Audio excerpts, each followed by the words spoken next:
save it for... I don't know, thank you. Save it for what? For later.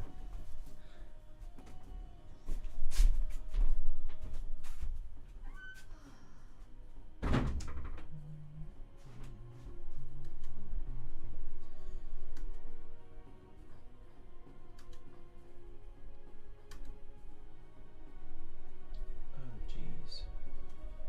There I did that thing with the YouTube again.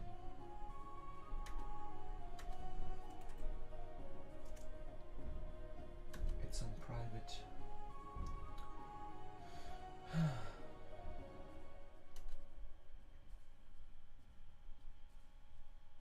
Yeah, it's on private.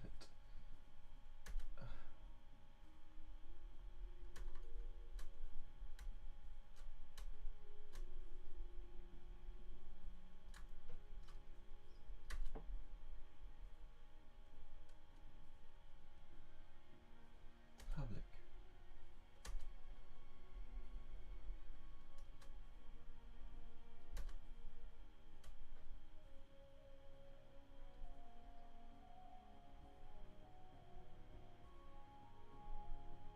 Huh.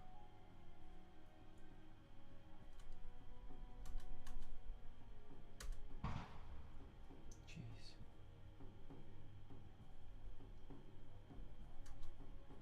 Can I even save it? View on YouTube, unlisted. Shit. Doesn't look like I can turn it off. Doesn't look like I can change it to public during a live session. Why?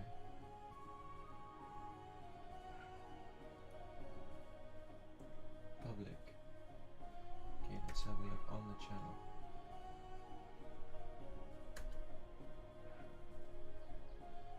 Let's look at my channel. Did it work? Did it even work? Excuse me if there's anyone watching, you know, the first few minutes of a stream are always troubleshooting.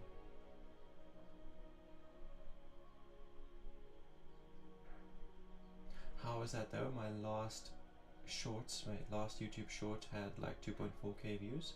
How's that? Queen of the Dead? Fucking cool, eh?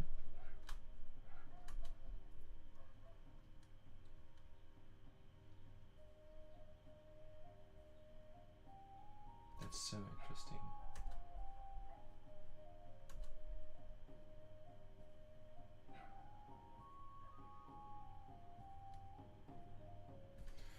Okay, next thing I want to do is I want to head over to Facebook. Okay, we've got a viewer on YouTube now. Check the chat. No chat just yet. Okay.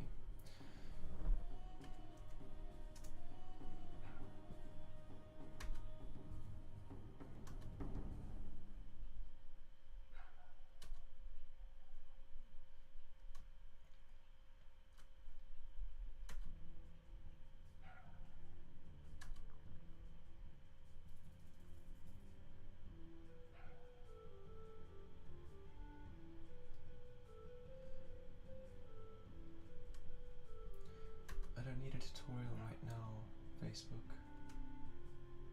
They want to give me, you'll see a new page's experience in 3 days. Okay.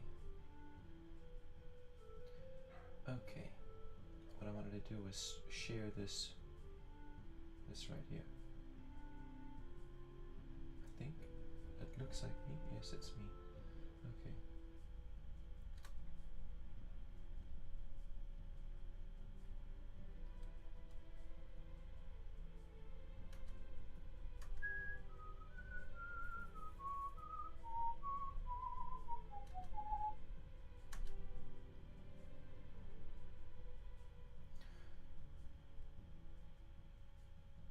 Real psychic mediums and all that. I forgot my hashtag.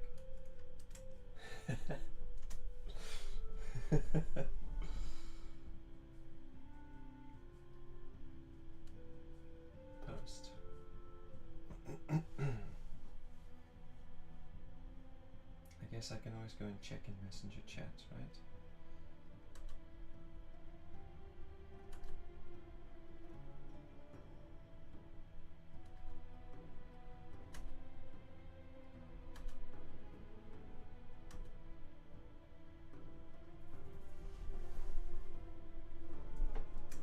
Join the queue.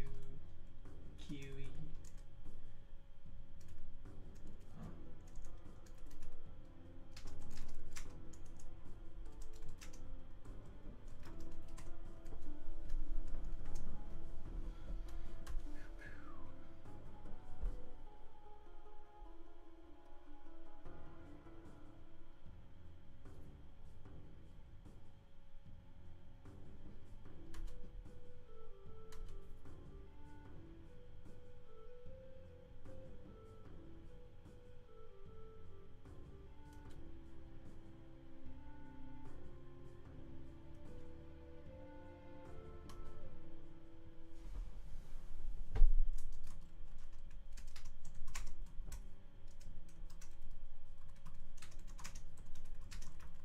Type in the same thing, join the queue for free reading,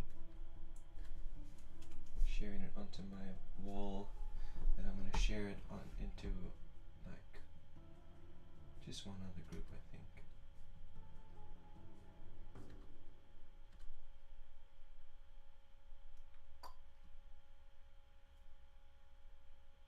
A couple others, I think.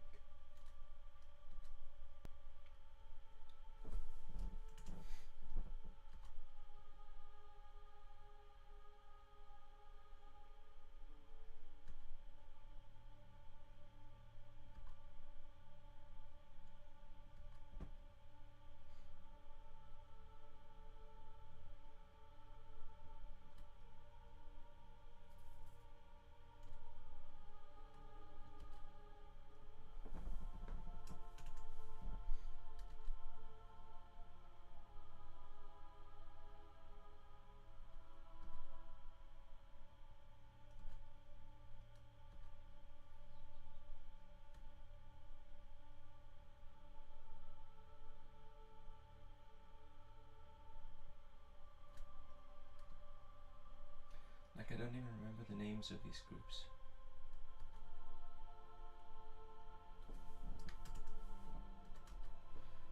CMG, Lilith, Modern Arts. There's one more, Witches of Cape Town. That's right.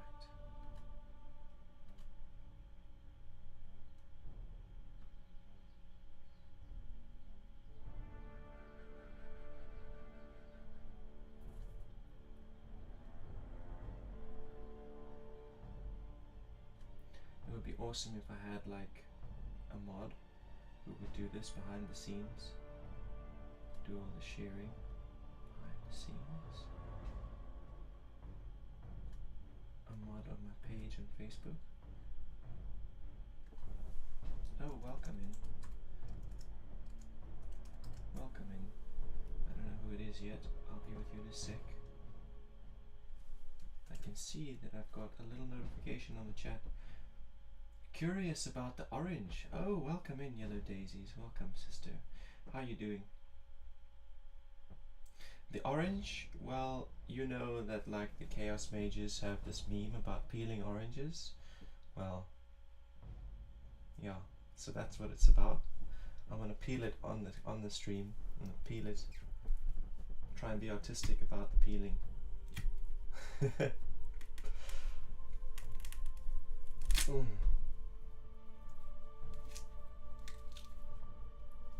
No, I'm joking. It's nothing to do with that. I just want to eat it.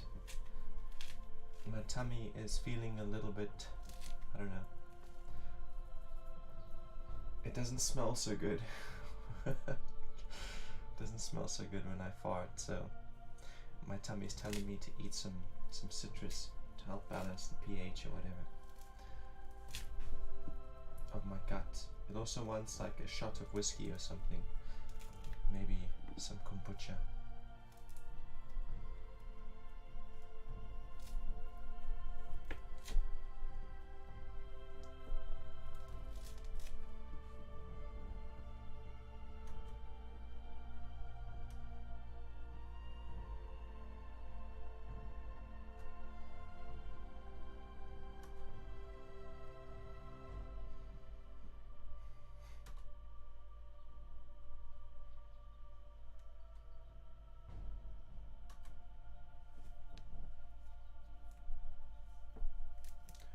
nice and slow.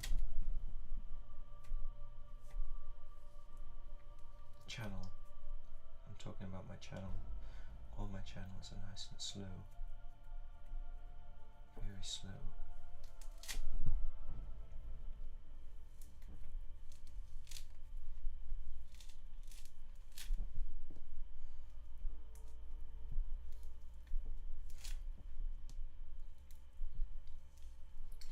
Greetings, Mitch. Mitch S. It's been a while. Welcome in. How are you doing? How's load shedding treating you?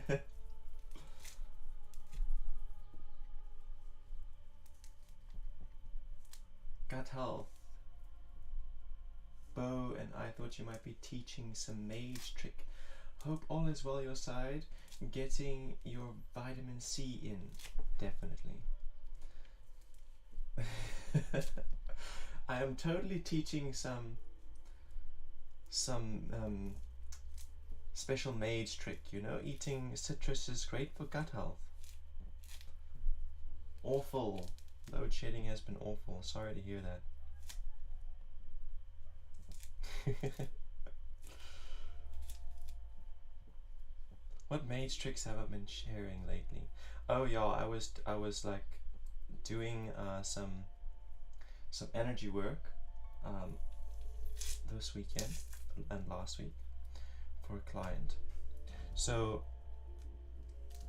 it got me thinking about healers, and it got me thinking about how many healers are really conscious of what's going on, you know, unconsciously, or not unconsciously, what's going on under the surface when you're doing energy work. So like I will tap into someone's energy centers and see, okay, they're dealing with a little bit of like fear of conflict, fear of confrontation, fear of rejection. So they have a habit of people pleasing. They're not able to exercise their will because of this fear, and they're not able to say out loud, actually no, I can't do that, because of the fear. So then doing a little bit of reprogramming here on the voice and on the root to allow the voice to express that fear so it can actually come out, and my client can move through it. And then like while I'm busy with that energy work, I have to overcome it. Like suddenly my root is attacked by that same fear of rejection and fear of confrontation, and suddenly I feel compelled to people please in situations where I otherwise wouldn't, and I've got to actually face that issue. And if I don't, so here's the example. So I was busy with the energy work, and then Aziza basically asked me to make supper. She had previously made it seem as if she was going to make supper because she made all the plans of what is being made. And then she asked me, or, you know, just kind of said, it's actually my responsibility to make dinner, but I must make it the way she was planning. And suddenly I felt my root like clamp up with all of this fear of confrontation and this compulsion to just do what she's saying, even though I was only prepared to make a big ass stew. I wasn't going to make chips and roasted vegetables and all these things because that's a responsibility I wasn't prepared to assume on that specific day. So yeah, that's the example, is that I had to face the same thing that I was trying to heal my client of. And in a normal situation, it would be no stress for me to just say, hey, actually, this is what I'm making for dinner. I know you planned that thing, but this is what I'm making. But it wasn't so easy. It was actually a much bigger deal than that, because I was dealing with his blockage as well as my own stuff at that point in time. If I had neglected to speak that out loud, and I'd just gone ahead and done the people pleasing, I wouldn't have helped my client at all. It would all have been superficial spell work. There wouldn't have actually been any resolution. But because I shifted it in place, I spoke the fear out loud, moved through it. Like that is what clicks the healing in place, not only for myself but for the client as well. And then I was thinking, like, how many healers, how many people who are doing Reiki and other forms of healing realize this on a conscious level, that they have to face whatever they're trying to cure for their client, and if they neglect to face it, then they don't, you don't help the client.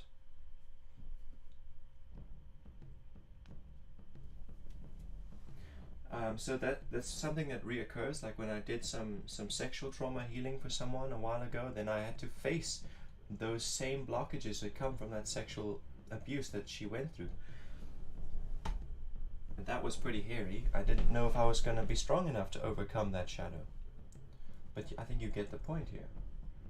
You're doing well, though, you say, and the world and responsibilities feel heavy at the moment. Ish, don't they always? Don't they always?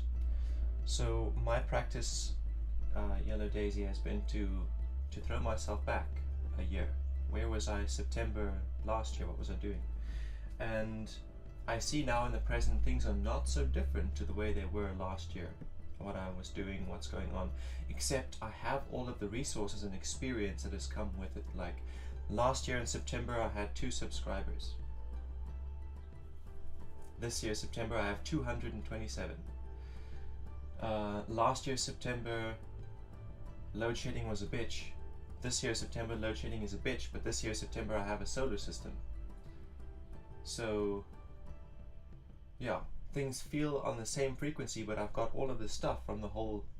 It's like going from 1 to 10 and then stepping into 11, going back to 1, but now with all of the, with everything that we got from the first cycle.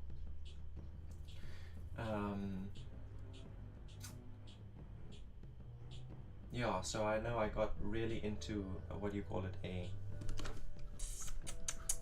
into a little tangent there with that. Hope you find value in it, in my tangent. And then Mitch is saying, hope you're getting your vitamin C. I hope you are too, Mitch. Hope you're getting your vitamin C, and here's me getting mine.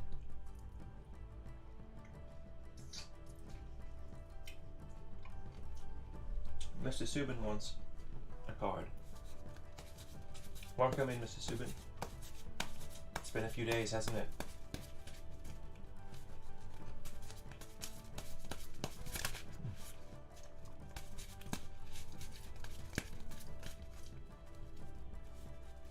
You're welcome.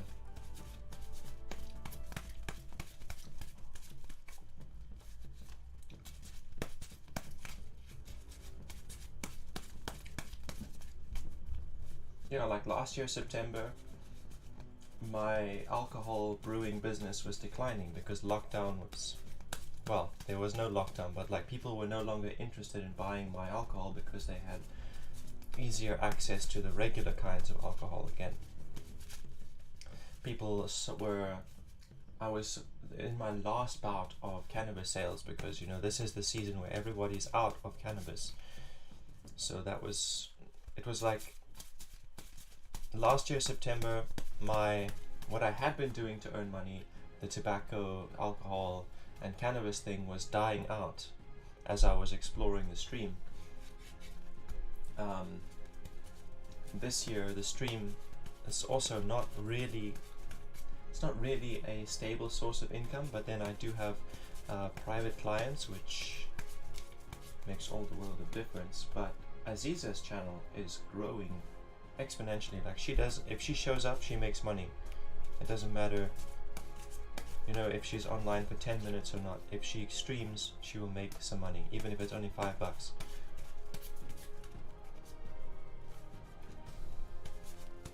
Gotta do that vitamin C shift to health focus, damn straight, yeah. Oh, we're shifting to health focus.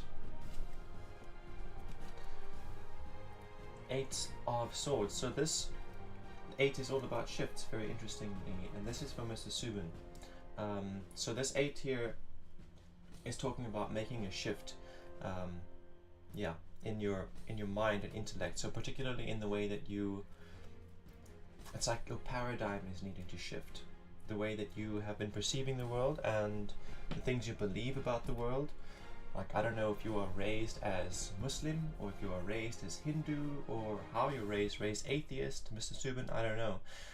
But basically this 8 of Swords, it's talking about the old paradigm starting to fall away. There are things about your beliefs that don't serve. So, for example, in Hinduism, they recognize that Buddha is a son of God, right? But they are very strict.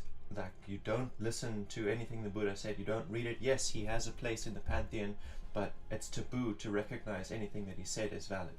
That belief doesn't serve. It's like quite silly and contradictory, to be honest. And most people realize that, but it's still very much tied up in the culture. So the Eight of Swords is like being able to see past that thing and being like, actually, that belief doesn't serve me. What the Buddha said over here about remaining equanimous, that is valuable, and I'm going to incorporate it into my life. So that's just an example. Another example is like,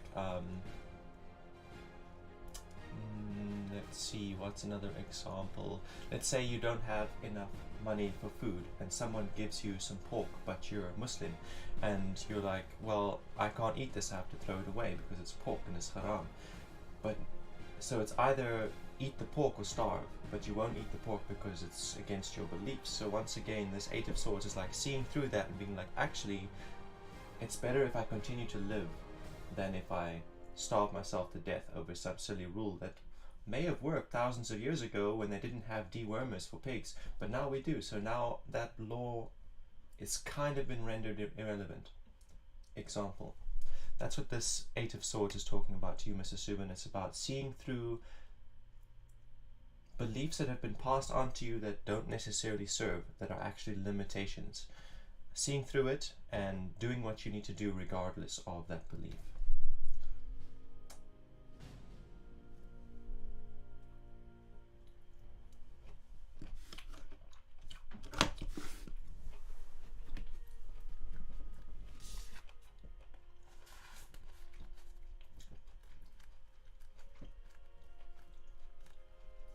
So my focus has not really been shifting onto health lately. That's not really my highest priority of focus.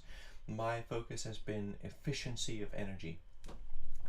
Efficient use of energy. So like not building a fire just for the sake of a fire. If I'm building a fire, I'm going to use that heat energy to cook with. I'm going to use that heat energy to heat water.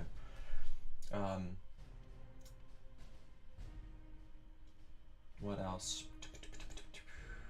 Am I going to convert DC energy into AC energy and then back into DC energy? No, I'm going to go DC to DC or AC to AC.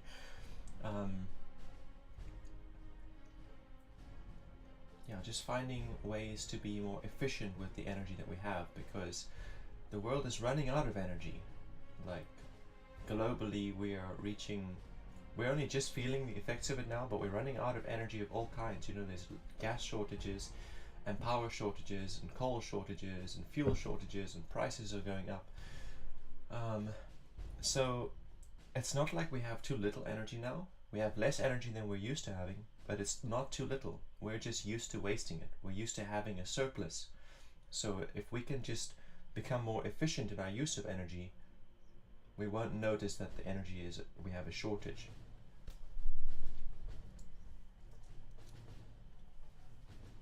It isn't really a shortage, it's just less than we're used to.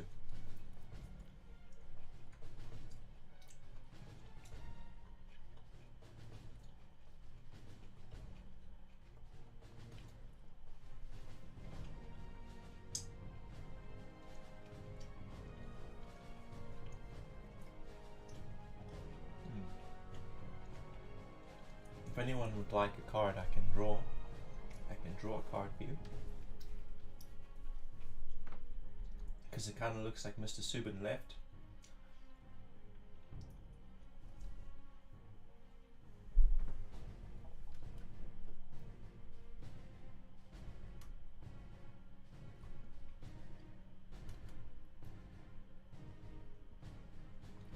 Solo just hectic and cost to set up. Haven't you found Q? No, Mitch. I've heard people complain about that, and I've seen people posting on Facebook about how the solar thing is like a classist scam, because the like regular people, lower class, middle class, are not able to afford it. It's only for the rich who can afford alternative power. That's all nonsense. That's all absolute nonsense. Like, okay, let's see. The equipment that I have here, 1, 3, 4, it's like 5,000 Rand system that I've got running here. And so I don't have a toaster, I don't have a kettle, I use gas stove. My gas geyser doesn't work, but gas geyser. wood burning stove. So basically anything that we're using power for is to charge laptops, cell phones and lights. And it can do that. And the fridge, naturally. It doesn't manage with the fridge, unfortunately. So the fridge has to go off at night, and it also has to go off while the studio runs. It can't run both. But then also, Mitch, you must understand, all of my equipment is second-hand, and I installed it all myself. So that's how I brought the price down to 5K. If I was buying brand new, 10K. If I was hiring someone to install it, 30K. You know? Price just keeps going up. Yeah, the fridge is fine. The fridge is actually very small power consumption. The fridge and a laptop are about the same. Well, this studio uses more than the fridge. The fridge is like 150 watts. The studio here with the lights and the computer and everything running at the same time is like 300 watts. So yeah, the solar system would not be able to run a stove. I've only got one solar panel at the moment. My parents have like 5 and they can't even run an electric stove. They run electric pumps and they run freezers and fridges and the whole shoot. They've got a toaster and an electric kettle, but they don't use them. They use them on a hot day when the batteries are full and there's more energy than they can use, then they will use electric kettles and stuff. But yeah. If you're willing to sacrifice most of these high-powered electrical equipment and household appliances that we've been accustomed to using, replace them with rocket mass heaters and gas heaters, then it's actually very viable to go solar. I'm pretty fortunate in that I already had a wood-burning stove and a gas stove and a gas geyser, so I didn't have to replace electrical equipment with gas equipment. I just had to get rid of things like toaster, electric frying pan, and kettle, which they broke of their own accord. I didn't even have to get rid of them.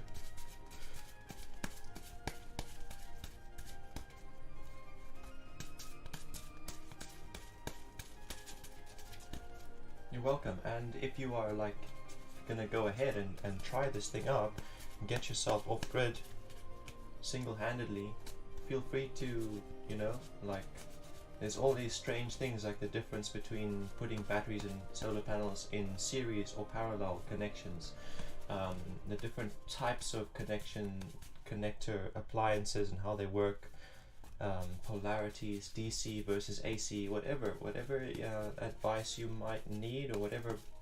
If there's anything you're uncertain about, feel free to ask. Because I've done a lot of troubleshooting, testing what is and what isn't possible, what's safe, what's not, what blows up, what doesn't. Sure. Fortunately, I also got some advice from one of my viewers on Twitch. Loco El Taco gave me quite a bit of advice. Probably saved me a battery, to be honest, because I was about to hook up a 36 volt panel to a 12 volt battery and he was like, no dude, you will blow up that battery. And I was like, well, thanks bro. He was like, just connect 2 batteries together, make it 24 volt and then it will be safe. And I was like, okay, well, fantastic. So I've learned a lot along the way, and I definitely plan to share that. I'm going to be making even YouTube videos and stuff about it.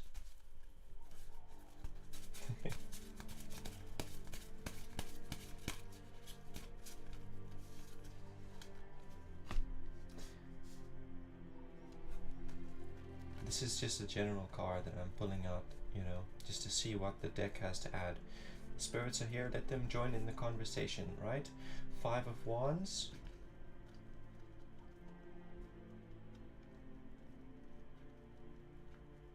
It's kind of like recognition, saying, well done, you've been doing the best that you can and you're succeeding. This is not talking specifically to me, it's like talking to us all. It's saying, hey, look, everybody's just doing the best that we can and we're succeeding at it, even if sometimes we feel like the environment is pushing us backwards. The amount that we're overcoming is actually, it's like next level. The amount of shit we overcome, even if we're still going backwards, the amount of shit we overcome is next level. And and just a little bit of encouragement to say, continue just doing the best that you can. Take it a little bit at a time, one day at a time, basically.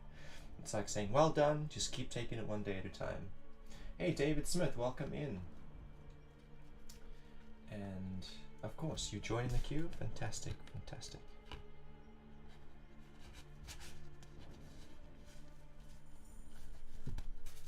Let's see what the cards are saying for David Smith. Like, I definitely recognize your name, bro. David Smith. You've been on this channel before. Welcome back. And yeah, so if you're not following, please do follow.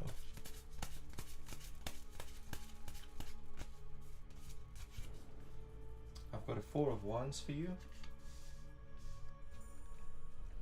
He's in reverse. So what I feel from this card, it's talking about your discipline. What I'm getting from this card is that you have a lot of motivation, and you get passionate about certain topics and certain ideas. Like, you are totally motivated and driven to start a new project, or you're totally motivated and driven to practice magic, or you're totally passionate about off-grid, self-sustainable living. But then, is any of that in practice? Are you the kind of person who reads lots of magical books but never practices anything you learn? Are you the kind of person who will talk and debate about off-grid energy but don't have a solar system of your own? That's the kind of energy that I'm getting from this card. Lots of passion, lots of motivation, but no action following that, or limited action following that. Like, maybe for a little while you'll put something into action, but it doesn't last very long because there's no routine. You haven't set, like, okay, on Monday I'm going to do this. Every Monday I'm going to do it. On Wednesday I'll do that, and every Wednesday I'm going to do it. Setting routine for yourself and then being disciplined within it, because that's how, like, if I want to change my future, I need to consistently do things. Like, if I'm going to become a professional musician, I need to consistently practice at least once every second day for an hour. I need to consistently practice and push myself. If I neglect to, if I stop doing that, that future of becoming a musician disappears. So that is the energy that I'm getting from this card. Lots of motivation, lots of passion about certain things. You go out to do it, but it doesn't last very long. You don't take the initiative to put it into a routine. You're like, yes, today I'm going to exercise, and today I'm going to do this and that because I'm so motivated about becoming a professional MMA fighter. But tomorrow you forget about all of that, or whatever. Tomorrow you're doing something else, watching TV. That's the kind of energy I get out of this. I followed on YouTube too. Thank you so much. And I'm going down that way at the moment. I'm working on being closer to action again. Fantastic.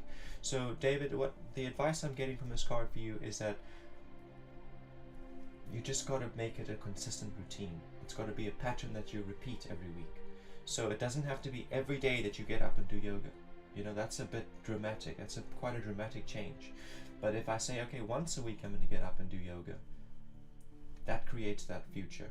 That helps, that creates a routine, and that allows it to become, you know, after I'm doing it once a week for a month, then the next month it's going to be easier to do it twice a week. And so on. The next month it'll be easier to do it 3 times a week, until I'm doing it more than twice a day. That's the advice for you. It's like, you don't have to jump from 0 to hero all at once. You can be hero once a week at first.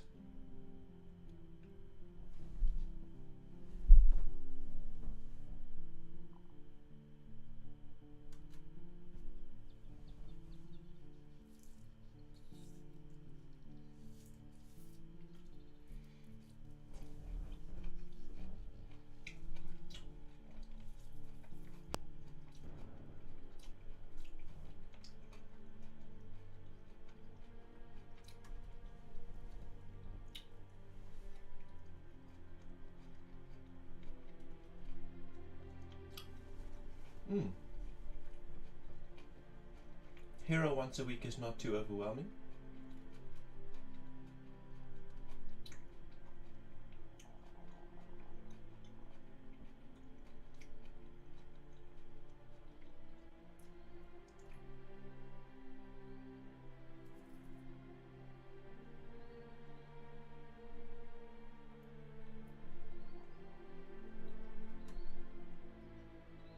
What's this cool ass playlist called The Woods?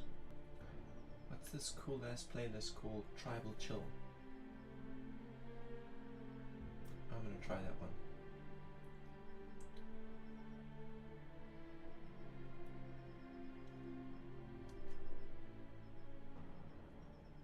How do I connect with spirit before I do readings? By singing 3 notes. Ha, ha, ha.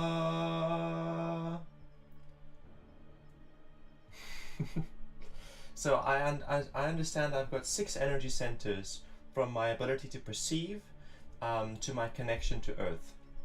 And when all of those function together, when all of them are presently held in my mental spiritual being, then I'm connected to my spirit. I'm connected to my ideal self, and I'm a channel. So each of those keys that I just sang, one key corresponds to 2 energy centers. And then by doing that banishing ritual, by singing the keys, I'm bringing them into focus 2 at a time, opening a channel in essence.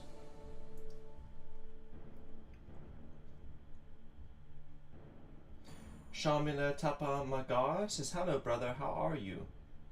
Doing well, Sharmila, how about you? And then furthermore, David Smith, this is my temple. So when this door is shut and I'm in here with the lights on or lights off and lights on, I am in a sacred space. It's like it doesn't feel like I'm on earth. David's asking me, how did I learn about that? So it's like an idea borrowed from multiple different practices. So we've got like the Kundalini awakening, which is to do with the chakra centers in the body, Oriental tradition and belief. And then we've got things like the lesser banishing ritual of the pentagram, which is based in what is it called? Based in like ceremonial magic, Enochian ceremonial, that kind of thing. So like trying to combine the two. Combining the two is how I got to that point, how I got to my banishing ritual. So when it comes to the ceremonial magic, we sing certain names, you sing them at certain keys, and those keys are meant to vibrate, you feel them. This one vibrates in my head, this one vibrates in my chest, this one vibrates in my lower body, this one vibrates here in my chest, this vibrates here in like my skull. So we sing different names on different keys that vibrate in different parts of the body in the ceremonial magic.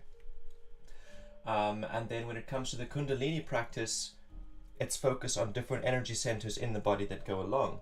So now, taking inspiration from both, using the symbols and the sounds from the ceremonial magic and associating it with the energy centers from Oriental tradition, and coming up with my own ritual, my own practice to gauge those energy centers. I have more information on it. Where can I find it?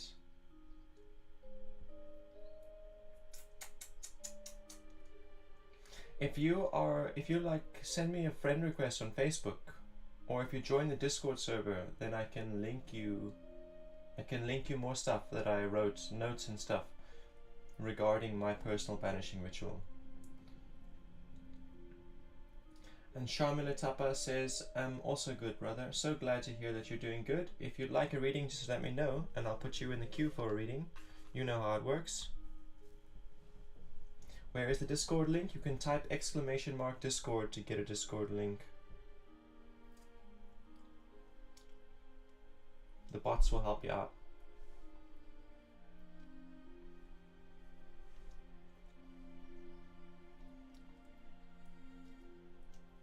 There you go. Whoop.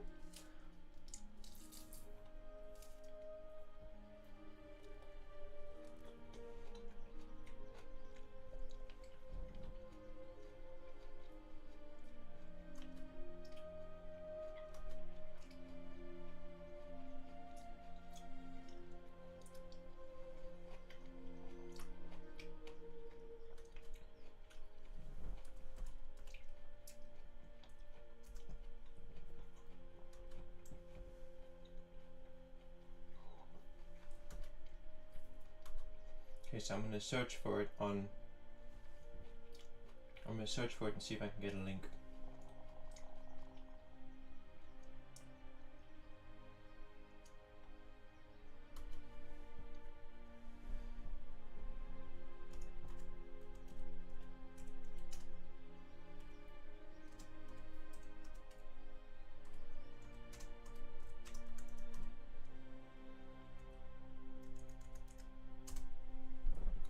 Search banishing ritual. The link is invalid or expired. That's very frustrating. Okay.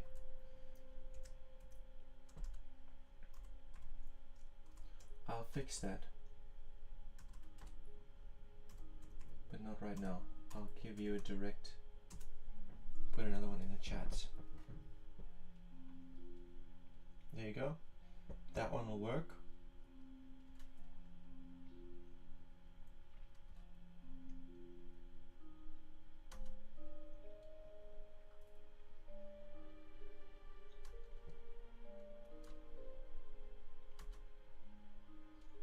I don't want to save the post, I want to share the post. How do I do that?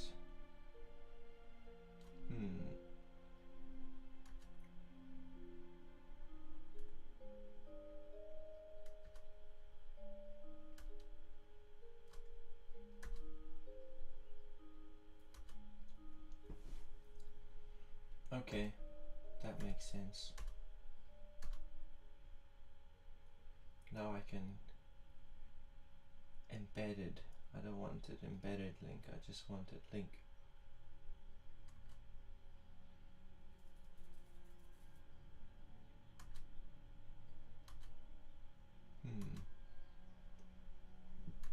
Pardon me.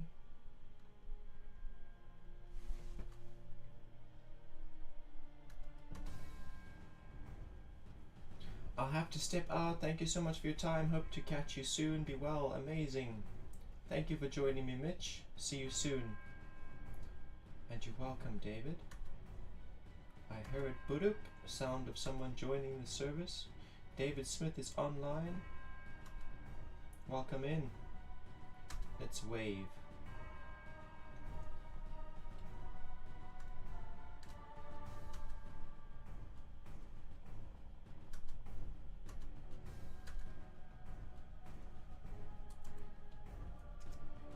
Welcome in. My W key is stuck. Welcome in at David. Okay, let's see about getting that link now.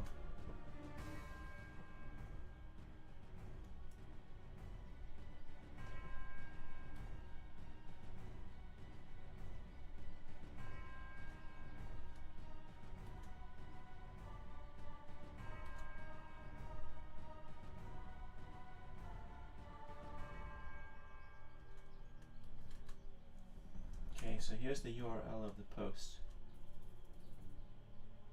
Good night for now. Cheers. Here's the post that you were looking for. I'll send it in a direct message rather.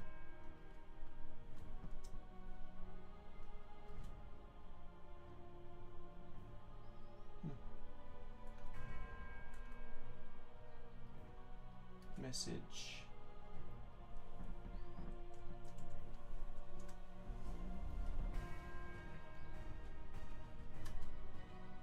Have to go to bed. Thank you for your wisdom. I'm looking forward to seeing more. Fantastic. Thanks for joining us and see you soon.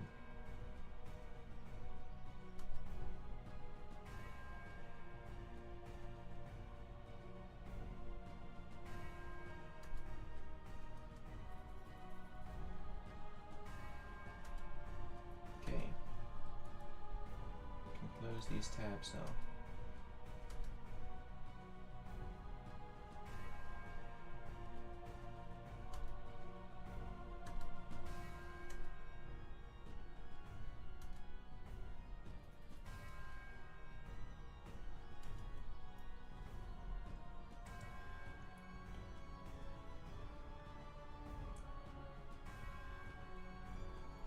So I remember last year this time in September, I was streaming to nobody. when I would live stream, like I would just talk. There's nobody hearing what I had to say. Some people would later on, like a couple months later, people would scroll down to the bottom of our page and watch some of the old lives that I had streamed to nobody. So this year things are a bit slow because of all of the interruptions and obstacles that we've had to overcome along the way. But, you know, we still had you guys in the stream today. We still had Mr. Subin requesting his standard general reading. We had Sharmila drop in and greet. We had Mitch, who was here having good chats with us. We were sharing wisdom with him. David Smith, same thing, also good chats, give a reading, some advice. I love it. My sister was here, also some wisdom.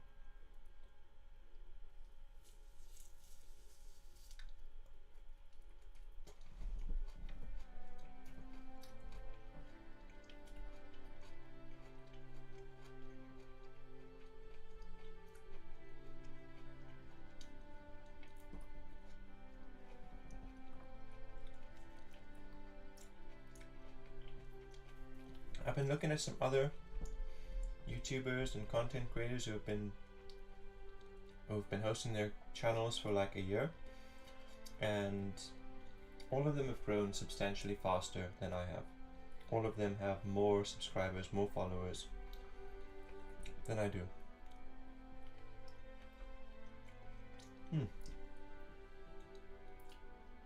Yeah.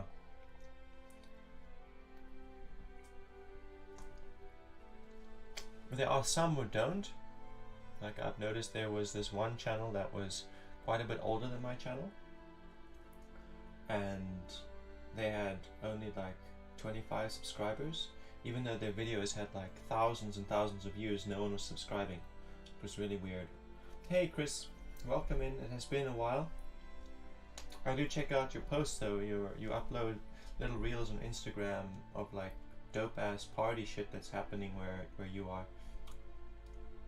So I kind of am seeing what's going on with you, even though it's been a while since we actually had a chat. But thanks for popping in. How are you doing?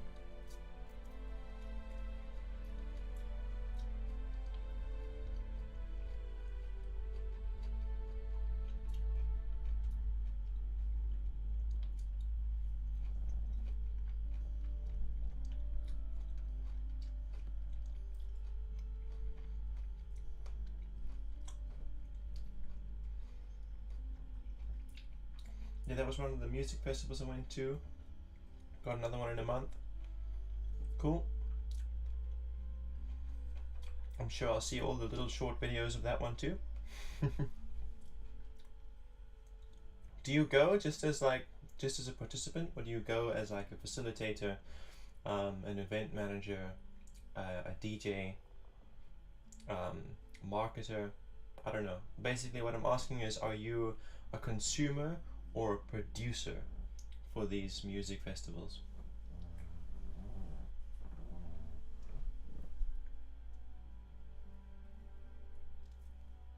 I've never enjoyed the music festivals as a consumer. Like I went to a few when I was a teenager, and I was like, nah.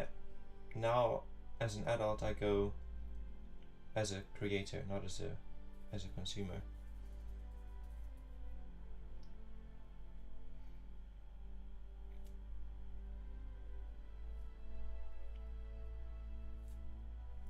And I'm happy with that change. I like it. I'm a bit of everything, as I help behind scenes, but mostly there to party, as most of the work I do is before the event. Okay, so you're like a promoter then. I was correct with that one. Maybe? Yeah? Nay? You are indeed. Well, that's cool. That's cool. That's cool.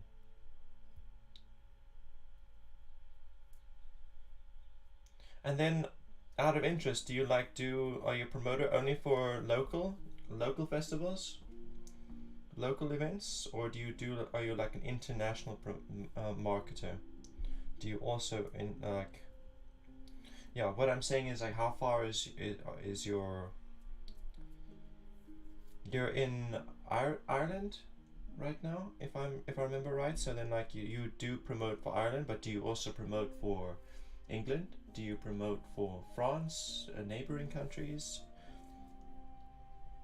I guess that's what I'm answering. Asking. Nope. I help one in England, Northern Ireland, and Holland. Okay, so yes, you do work a little bit more. You are a bit international there. Very nice. Very cool.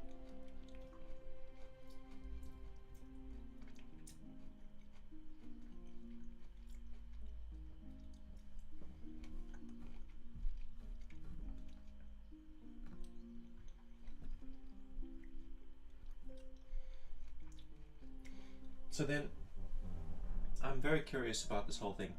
As a music promoter, then,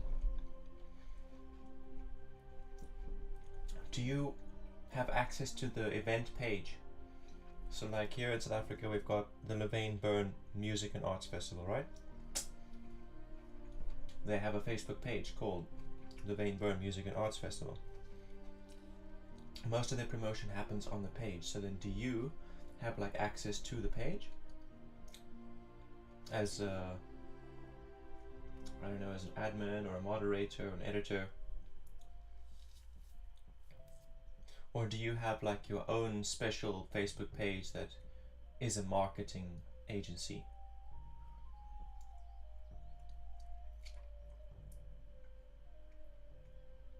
The one in Holland is something that you and your friend are working up. You have access to the pages, links, pretty much everything. Okay, there we go. That's very interesting.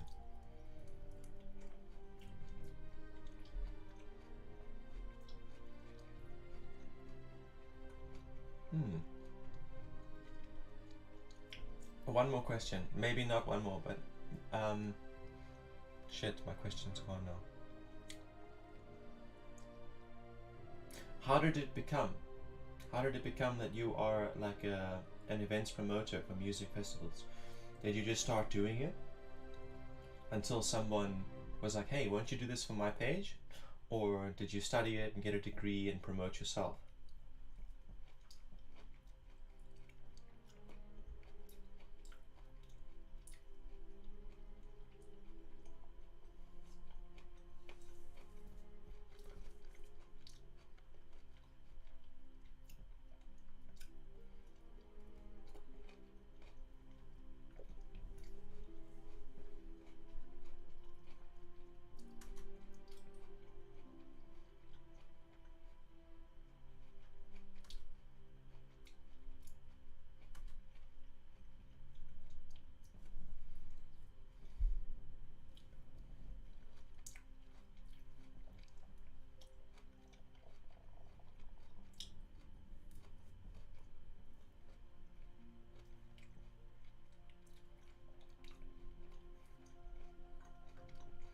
You're friends with a lot of DJs in England and Holland, plus local. They knew you were good at promoting because you did a lot on Facebook. Interesting. So they asked you to help, and so you did. Do they pay you? I hope they pay you. That would only make sense, right?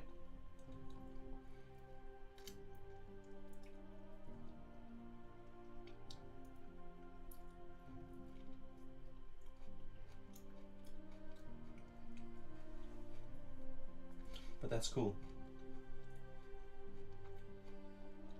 That's really cool.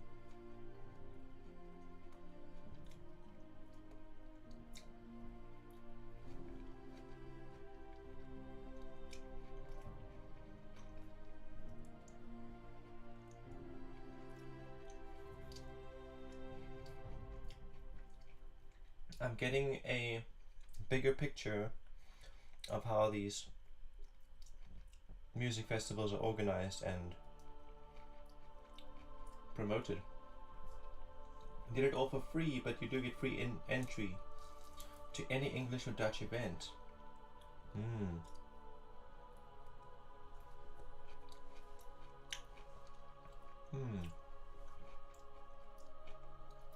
Well, as I know you, you are pretty stable. Like you have a place to live and you have enough food to eat. So I guess if you have your needs covered, then there's no reason, there's no necessity. Yeah.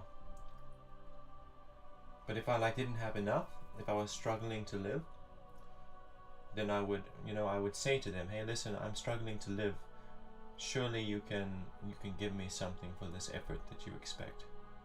Like, give me the value of a ticket rather than the ticket.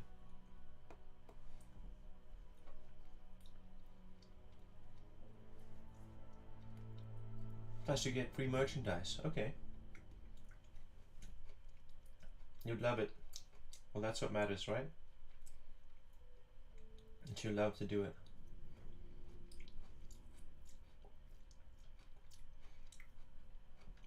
What I'm trying to wangle is being able to make the things I love doing the things that support me. Instead of constantly having to do things that I don't enjoy. I don't do that anymore. There are some things that I have to do that I'm like, I don't really want to work with a chainsaw in the bush cutting down trees and splitting it with an axe. But hey, got to. I don't want to hack up the ground with a spade and a hoe, but sometimes I have to. Bingo, so you're never stuck for food or electricity or gas, so then, there's no issue then. You'd rather get the ticket because you don't have any issue with food or electricity or gas.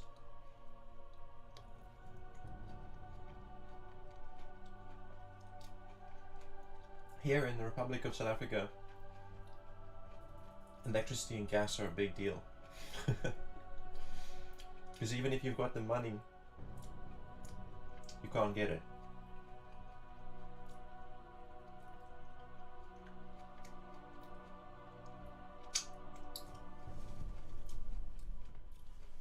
They'll give you electricity maybe 17 hours a day, some days less than that. Sometimes only 9 hours of electricity a day. And gas, you can get it, but not just like this. You can't just go to a store and expect to get gas. You have to be on a waiting list and wait for them to call you and tell you that your order for gas is in. Hey, welcome in Ricochet. Welcome in Seema. Chris says, if I need any help, my friends DJs will help me out. We help each other out. That's cool. That's really beautiful. And then Ricochet, just to let you know how things work here, you just give, I was munching on an orange. I just finished that last piece. But basically, yeah, you just let me know you want a reading and I give free 1-card readings. I give 3-card readings for tips and my VIP members get 6 cards. Yeah, I know. We don't have a constant supply of electricity in South Africa. Unless you have your own solar system. Like my parents have an uninterruptible power source there. They've got a big enough solar system to provide them with energy 24/7. Mine is a little bit smaller, but if we work with it wisely, we don't run out.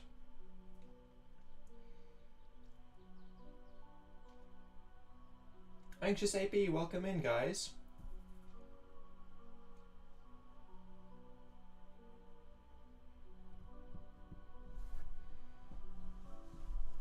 How are you doing? You'll take a 1 card for Ricochet. How are you doing, by the way, Ricochet? How are you doing, Anxious AP? That name Ricochet is reminding me of my neighbor. So I have a couple of rabbits that escaped from their cages, and then they went over to his farm and they started eating his vegetables and his crops. So he tried to shoot them, but he can't shoot straight, and he keeps missing. And then I hear the bullets ricochet off of trees and rocks and shit, and I'm like, yay, where's that bullet going?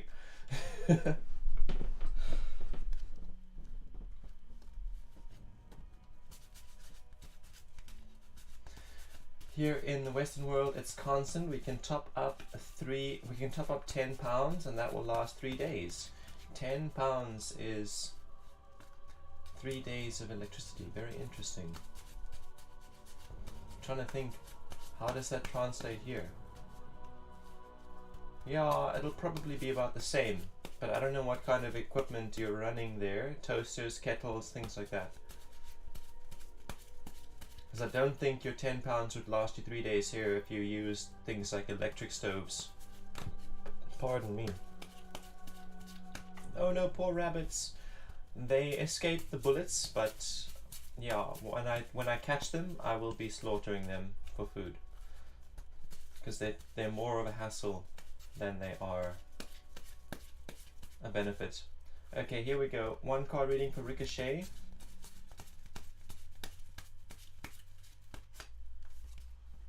I have the death card in reverse here.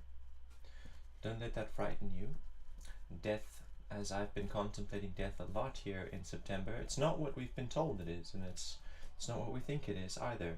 Anytime that something changes, so say you change your Facebook account privacy, you go from a private account to a public account or vice versa, that's a death. You change the name of your Discord server, or you change the name of your Discord server, that's a death. You start a new job, that's a death. So what I'm getting from this card is that an old way of doing things has come to a close and a new way of doing things is opening up, but there's a little bit of attachment going on here. With this card being in reverse, it's talking to me about being attached to the old a little bit. So here in the example of like changing, let's say I want to completely revolutionize the way that my Facebook community works, right? There's been a lot of bullying going on here, prejudice, trolling. So I change the name and I make some new rules, but then I don't change the habits. You know, I still troll people for fun, I still gaslight for fun, I don't allow the community to evolve. You know, I'm still hanging on to the old things that I actually wanted to get rid of for whatever reason. Let me think of a better example. So say I get sick, right? Nice death card representation. Let's say I get sick and the way people have been treating me completely changes. They used to taking advantage of me, taking me for granted, but now I'm sick and I can't do all the things for them that I used to do, so suddenly they realize how valuable I am to them. And they start treating me differently, and I get better, but they continue to treat me differently. And then I kind of wish that it could go back to the way it was when no one noticed me. Even though things are healthier now, I'm still clinging on to things that used to be. That's the kind of energy I'm getting from this death card for you there, Ricochet. Is that something is changing dramatically in your life. Like old chapters are closing. You are creating new chapters. You're changing things, changing names, changing ideas, changing whatever. But then tending to cling on to certain habits or certain aspects of the old that didn't serve, things that you should just let them go. You're still hanging on to them or mourning their passing kind of vibes. I hope that gives you something to think about. Basically what he wants to say is to let go. You know, allow the old to pass away completely. Don't hang on to any aspect of the old habits or the old lifestyle or the way that things used to be. Completely embrace the new and forget about how it used to be. That's kind of what this death card is saying to you. Whatever this death is that you're experiencing. Seema says there's a person named Sukhwinder. He proposed to me. Sukhwinder. I don't know how to pronounce his name. Why? Did he really have love feelings? Interesting. Chris says we have everything. TV, consoles, computers, kettles, fridge, microwave, toaster, and so on and so on and so on. Hectic. I have none of those things. I have a TV, computers, fridge. Those other things, they use way too much power. It is kir. Kir.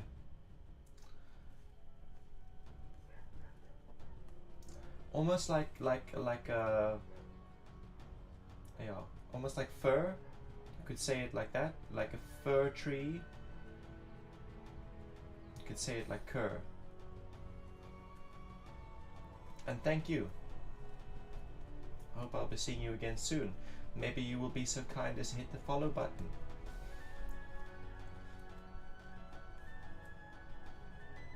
So let's see about that reading for Seema now. Let's see what we can get out of there. We want to know about his intention, right, Seema? I want to know what is this bra's intention when he comes to... Don't send me off quite yet. No, not at all. Not at all. You can stick around as long as you need. We want to know about the intentions of this guy. What's his name? Sukhwinder. I don't know how to pronounce that. It's a bit new.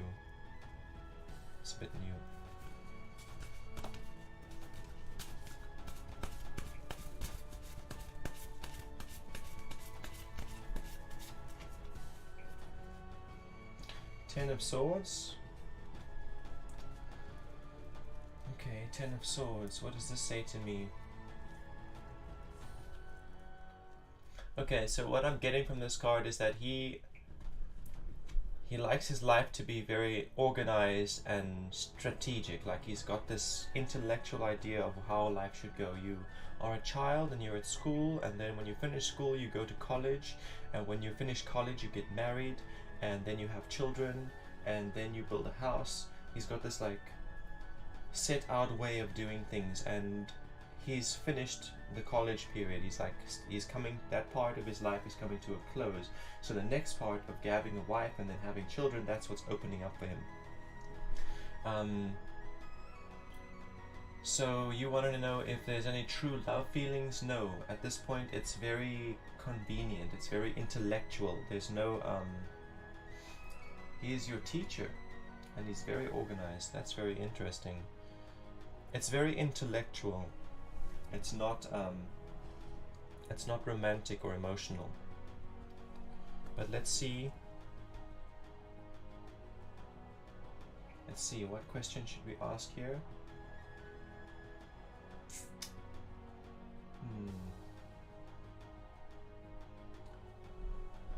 Will Sukhwinder make for a loving, healthy partner? Spouse?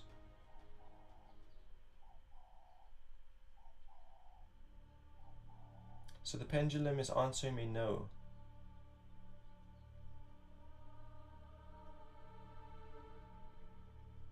What else is he saying?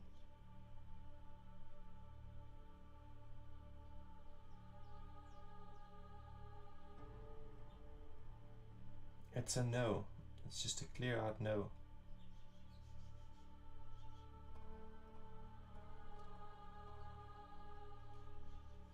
Okay, the pendulum is rotating clockwise, so it's saying this could be convenient for you. It could give you a leg up.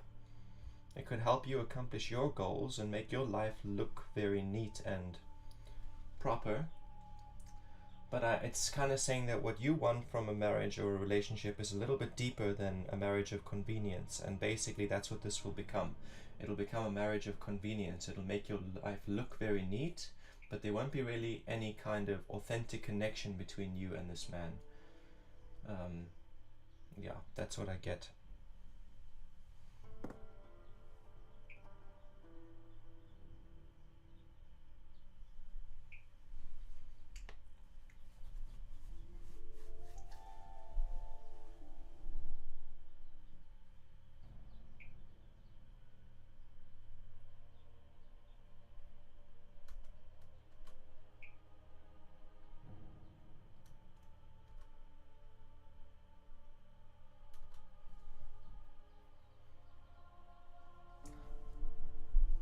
How does that resonate with you, Seema? Does that ring as truth to you? Does that ring true, or I don't know, does it make you uncomfortable? I'm interested.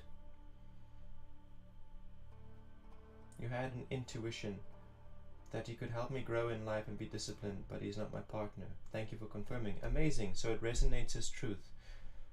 I'm glad to hear that.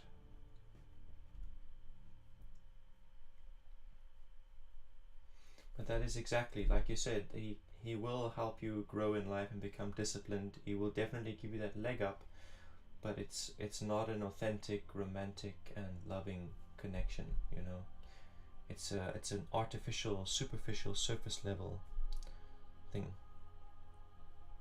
Intellectual, not from the heart, from the mind. But thank you for joining us, Seema. Sure, I'll see you again soon. You're welcome.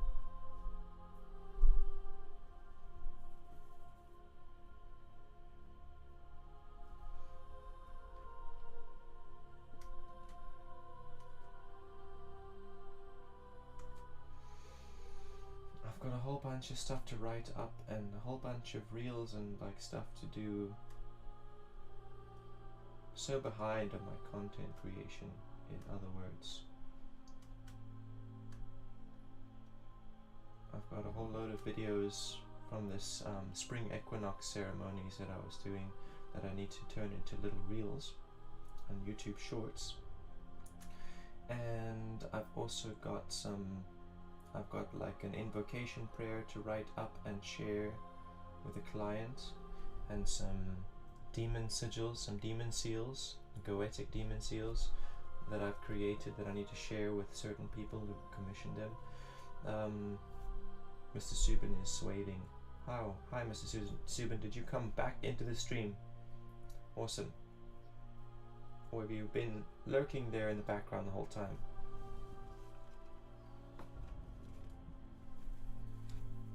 Seema says thank you and God bless you, and you too, Seema. God bless you too.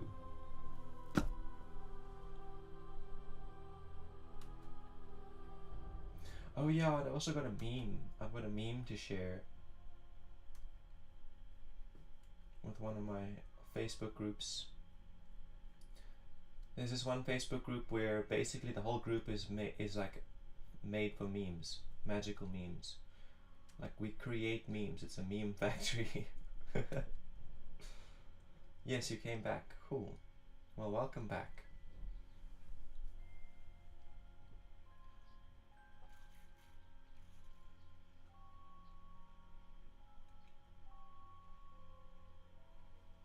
Do you watch on TV?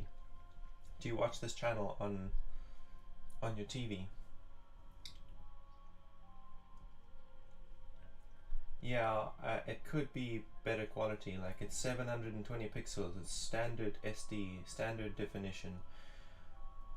It's not full definition, 1080 pixels. I wish it was.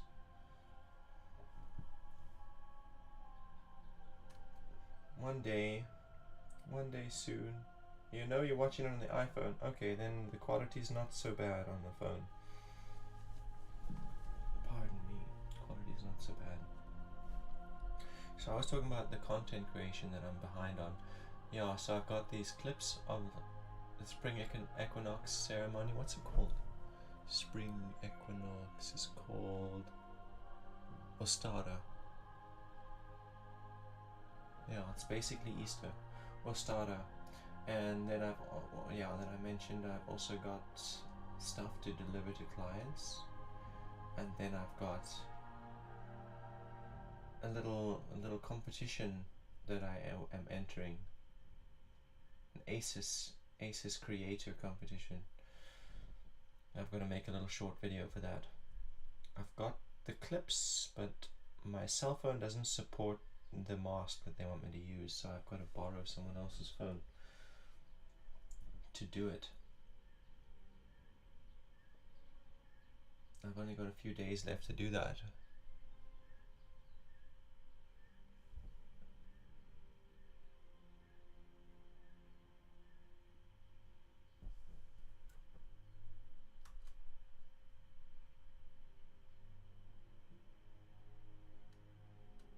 Winter Wonderland has their birthday today.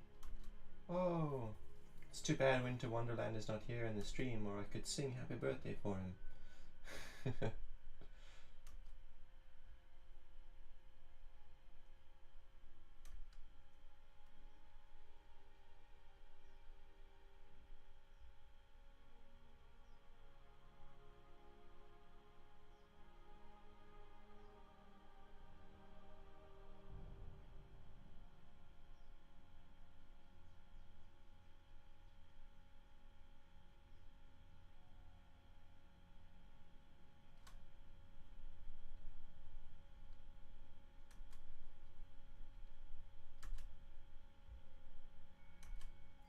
Okay, so I think I'll probably just... It's 3 o'clock now.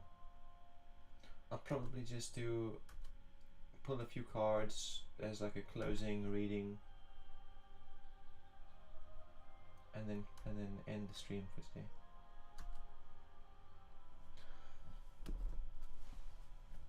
Let's see.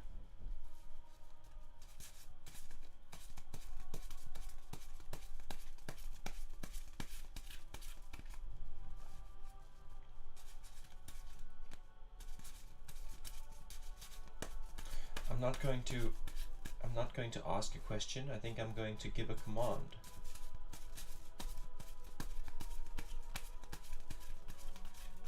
I'm not going to divine what is already existing, but rather impose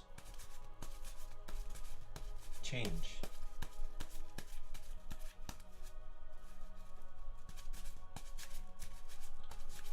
Instead of looking at what is there, look at what I'd like to see, what I'd like to manifest.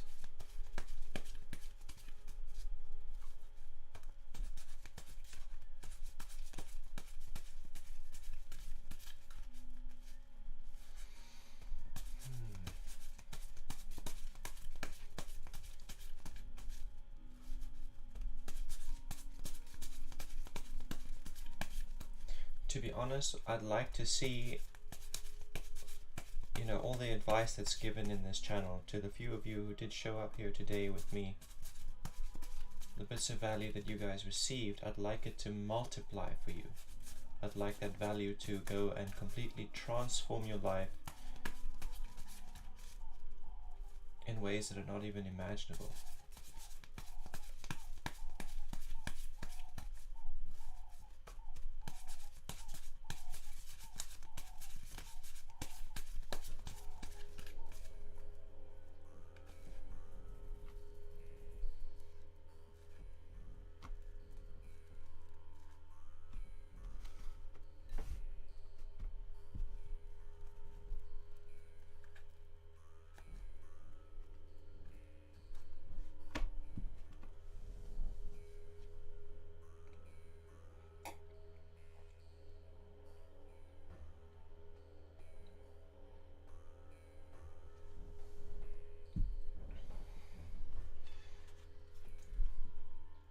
Four of discs.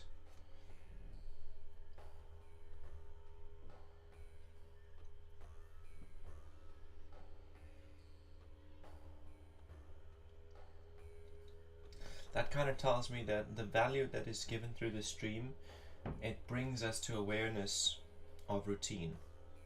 It brings us to the awareness of how important routine is. And the very next thing we do after we leave this space is we go and implement it. You know, we do the thing, we take the action. Moving from 3 to 4 is like, it's very much like finding clutch control on a manual vehicle when you're learning to drive. So when you're in 3, you understand intellectually what it's going to take to drive. You understand how clutch control works. You understand how everything works, gears, everything. But now you have to apply it practically.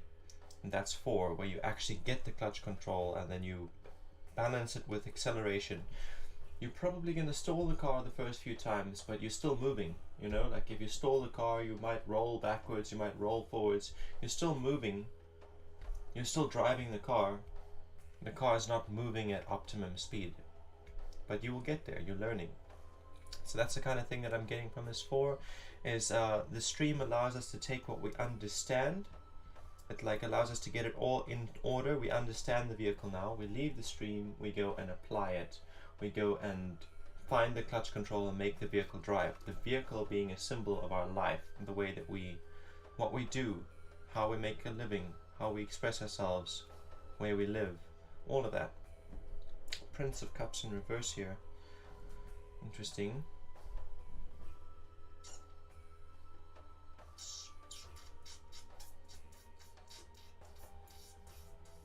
So the Prince of Cups tells me that there is something in our emotional selves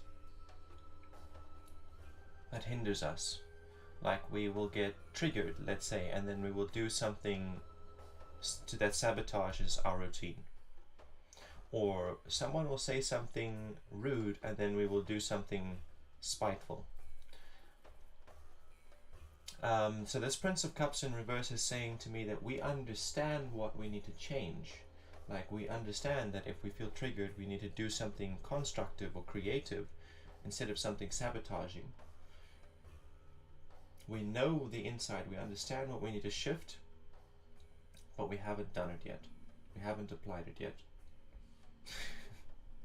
Like, we know exactly what needs to change, but we're reluctant to actually implement the change.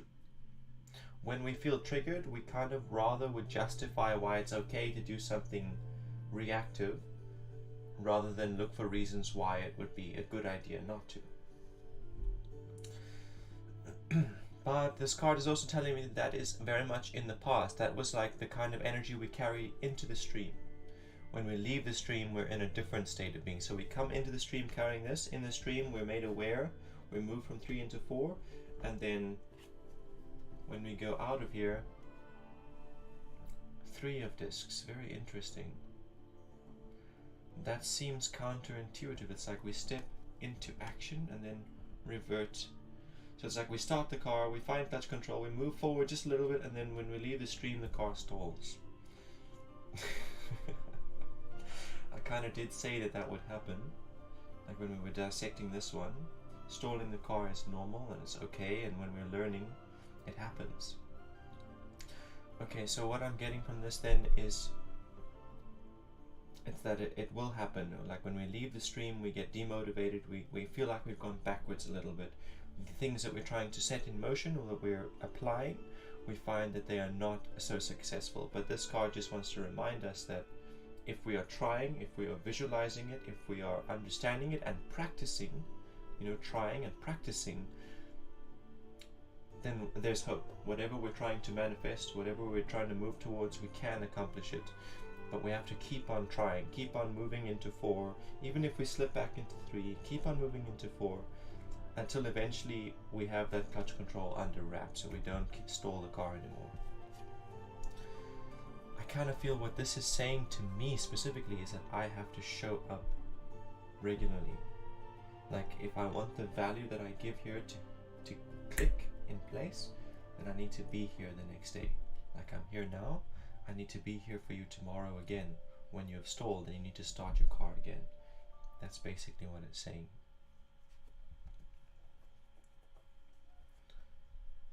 I need to be here until you can drive. Can't expect to give one driving lesson and then it's all good.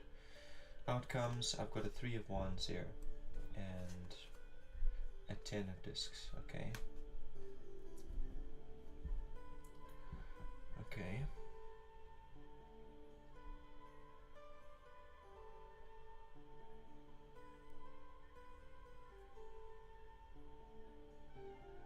So the 3 of wands kind of talks to me about igniting inspiration,